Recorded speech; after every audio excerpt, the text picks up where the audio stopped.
आप लोगों ने हॉलीवुड की सबसे डरावनी हॉरर मूवी में से एक द कंज्यूरिंग जरूर देखी होगी। क्या आप जानते हैं द कंज्यूरिंग मूवी एक सच्ची घटना पर आधारित है। ये बात बहुत कम लोग जानते हैं। फिल्म में हमें एक हंसता खेलता परिवार दिखाया गया है जो एक घर में रहने के लिए आते हैं, लेकिन वो घर भूत प्रेत जैसी घटना की चपेट में होता है जो एक रियल में एग्जिस्ट करता है, बट मूवी में लोकेशन चेंज की गई है। हालांकि इस फिल्म में जो कुछ भी दिखाया गया है वह कुछ हद तक सच है, लेकिन इन घटनाओं की एकदम पक्की जानकारी शायद बहुत ही कम लोगों को है।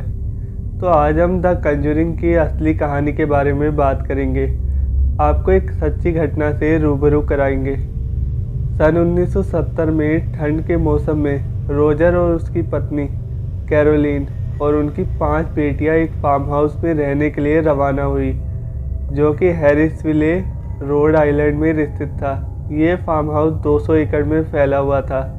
लोग इसे लोकल अर्नोल्ड एस्टेट के नाम से जानते थे। इसे सन 1736 में बनाया गया था। साथ ही रोजर और उसके परिवार ने यहाँ 10 साल गुजारने का निर्णय लिया था। जब रोजर और उनका परिवार वहाँ पहुँचा तो उनको वहाँ घर बहुत अच्छा लगा, जबकि ये घर रोजर ने नीलामी में खरीदा था। कुछ समय बाद रोजर और उसके परिवार को उस घर में किसी और के होने का आभास होने लगा। पहले तो इसे रोजर और उसकी पत्नी कैरोलिन ने इसे नज़रअंदाज किया, लेकिन जब बच्चों के साथ पैरानॉर्मल चीज़ें होने लगी तब उन्हें वहाँ वास करने वाली आत्माओं का एहसास होने लगा। ऐसी कई छोटी छोटी घटनाएं हुई जिससे ये साफ साबित हो रहा था कि ये फार्म हाउस किसी अलौकिक शक्ति में है। हालांकि शुरुआत में इस परिवार का जिस आत्माओं से सामना हुआ था वह उन्हें कुछ नुकसान नहीं पहुंचा रहे थे। बच्चों के माता पिता का कहना है कि वह आत्मा सिर्फ उनके बच्चों के साथ खेलते थे और कभी कभी उनसे बातें भी करते थे। लेकिन कुछ ही दिनों में ही यहाँ की परिस्थितियों ने कुछ अजीब सा मोड़ ले लिया। रोजर और उनके परिवार के घर में ढेर सारी असाधारण घटनाएं घटने लगी। खास तौर पर रात को यहाँ अजीब सी डरावनी आवाज़ें आती थी। घर में दीवार पर लगे फोटोज का अपने आप गिर जाना, सामानों का जगह बदल जाना, यहाँ तक कि कई बार बच्चों की बेड हवा में तैरने लगती थी। इन सारी हरकतों से ये परिवार काफ़ी घबराने लगा। उन दिनों रात को घर के हॉल में आत्माओं का बसेरा था, खास तौर पर छोटे बच्चों की आत्माएं, जो कि इस परिवार को रात भर सोने नहीं देती थी। सब कुछ फिर भी काफ़ी हद तक नियंत्रण में था, लेकिन उसके बाद अचानक से एक ऐसी आत्मा का यहाँ आगमन हुआ जिससे ये घर बहुत ही ज़्यादा भूतिया जगह में तब्दील हो गया। ये रूह जिस औरत की थी उसका नाम बसीबा था। बसीबा ने बच्चों की माँ कैरोलिन को अपना निशाना बनाया और उसे शारीरिक रूप से चोट भी पहुँचाने लगी। कैरोलिन के लिए यह समय बहुत ही मुश्किल था, क्योंकि बसीबा उसे रात भर जितना हो सके उतनी चोट पहुंचाती थी। एक ऐसा भी समय आया जब इस आत्मा ने कैरोलिन को बीच रात में उठाकर उसे शैतानी आवाज़ में ज़ोर ज़ोर से घर से बाहर जाने को बोलने लगी। ऐसा करते वक्त वह ठीक कैरोलिन के ऊपर बैठी थी। इस परिवार द्वारा बताया गया है कि यह रूह देखने में बहुत ही ज़्यादा डरावनी है और इसका सिर गले की बाईं तरफ लटका हुआ रहता था, मानो कि जैसे गर्दन को मोड़कर तोड़ा गया हो। कैरोलिन ने ऐसा भी बताया कि वह उसे सुई या फिर किसी नुकीली चीज़ों से बार बार चुभाती थी और कई बार उसके बिस्तर को ज़मीन से हवा में तैराने लगती थी।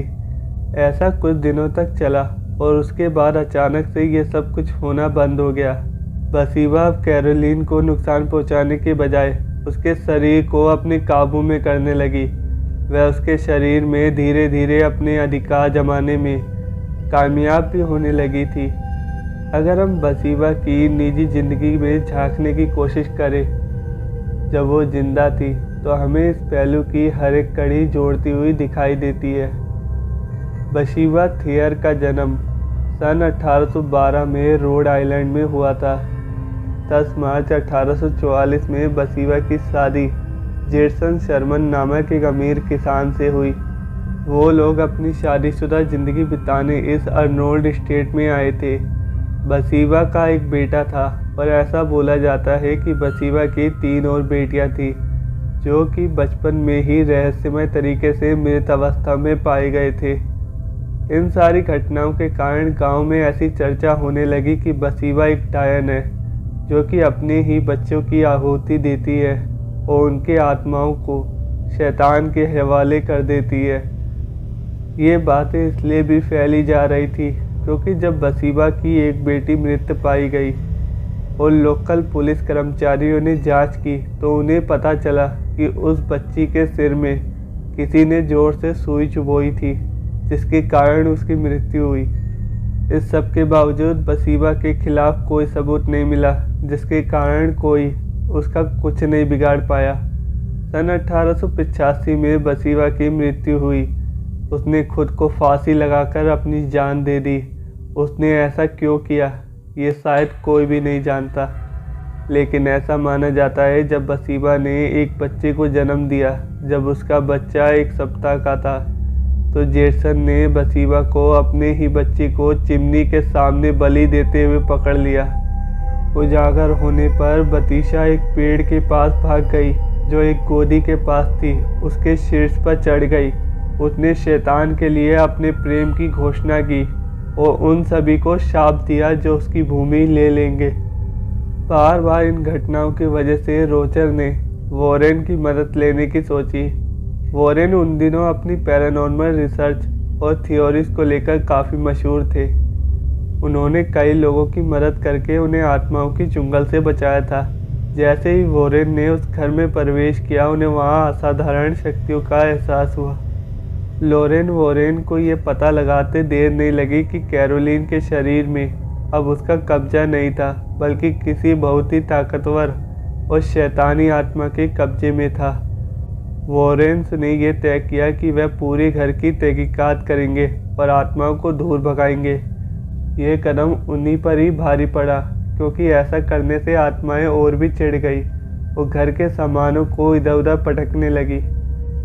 फिल्म में हमें ऐसा दिखाया गया है कि वॉरेन ने एक्सोर्सिज्म की प्रक्रिया कैरोलिन पर की थी, पर असल में एड और लॉरेन वॉरेन ने एक्सोर्सिज्म किया ही नहीं था। उन्होंने सांसे नामक प्रक्रिया का इस्तेमाल किया था जिसकी मदद से कोई भी मरे हुए लोगों से एक कॉन्टैक्ट बना के उनसे बात कर सकता है।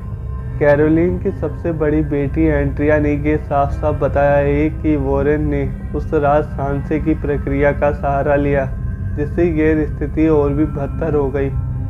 उन्होंने एक ऐसे रहस्यमय दरवाजे को खोलकर आत्माओं को बुलाया जिससे वह कभी वापस बंद ही नहीं कर पाए।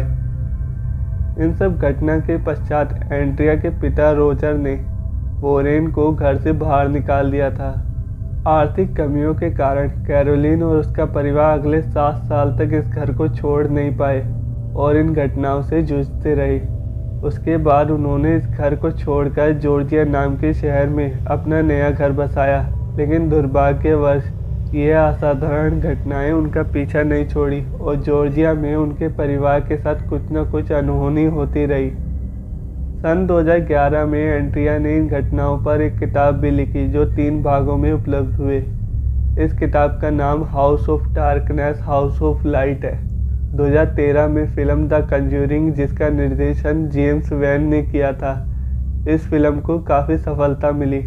जब ये मूवी बन रही थी तब लॉरेन ने इसके सीट पर जाकर अपनी सलाह दी थी ताकि इस फिल्म का वास्तविकता से संबंध जुड़ा रहे। दोस्तों, आपको ये सुनकर हैरानी होगी, कंजूरिंग मूवी का एक सीन में जब एड वॉरेन अपनी प्रेजेंटेशन दे रहे होते हैं, जब भी फर्स्ट रो में बैठी हुई रियल लॉरेन दिखाई देती है, उन्हें भी एक छोटे से पार्ट में दिखाया गया है और मूवी के लास्ट में आपको रियल केस से पीड़ित पैरोन फैमिली की फ़ोटो दिखाई गई है जिनके साथ ये रियल में हुआ था।